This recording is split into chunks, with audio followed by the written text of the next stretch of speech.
Body bags where horror lies.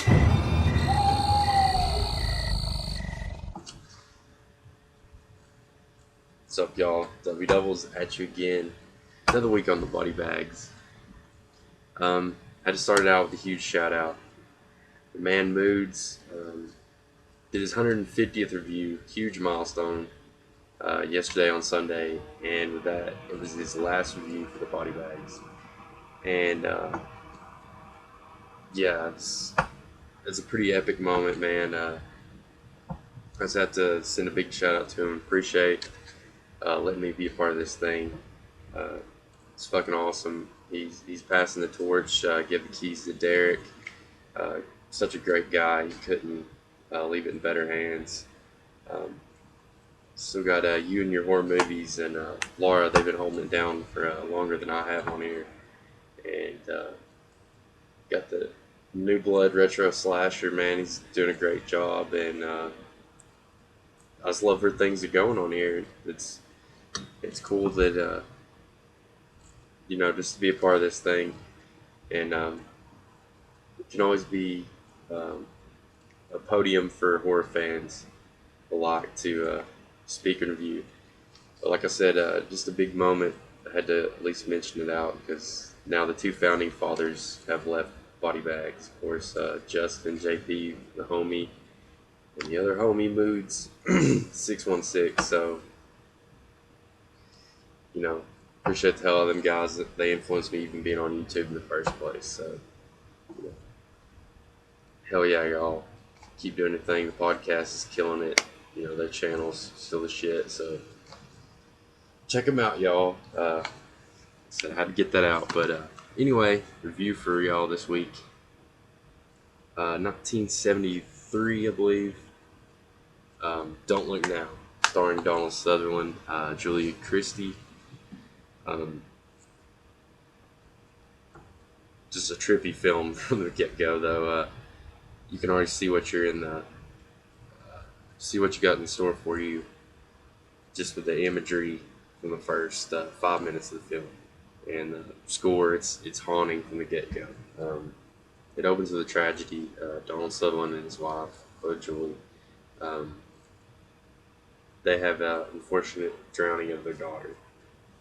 Their young daughter, and it's really heart-wrenching how it's shot and everything, and it really just gets you emotionally invested from the get-go. I think from there, kind of just takes their ride of kind of how they're being haunted by this and how they're trying to cope with it. Donald Sutherland gets reassigned into Venice, Italy, where he ends up meeting with two quote-unquote mediums, one being a blind, two sisters, one claiming to be a blind medium. And of course she's going to have ways of communicating to the daughter, and that's just when the problems start for them. So I don't want to go too much in the plot, but just amazing hypnotic vision in this one, just atmospheric and stuff, but just really interestingly shot, almost Kubrick-like, and or maybe Hitchcock-like. Really cool backstory and just like side stories you could go on about this film. Very influential to multiple genres and multiple directors over the years.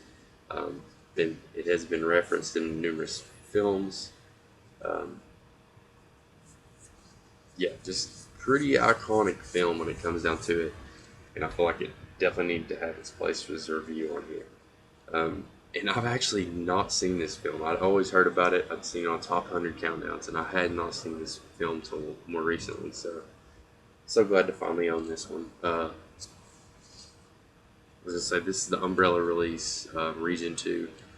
Pretty happy with it. It has some cool featurettes, but there is, of course, the Criterion release, which I'm sure is top notch as always. So, in the States. So check out the Criterion release of this one.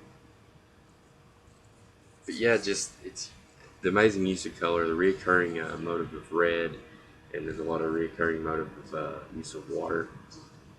Just very smart film. I feel like just visually and mentally like stimulating film.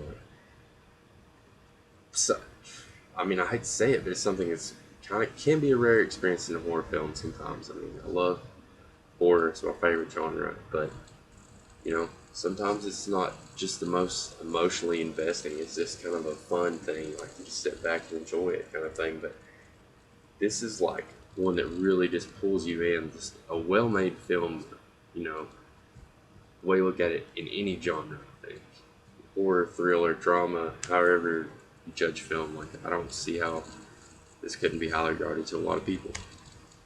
Um,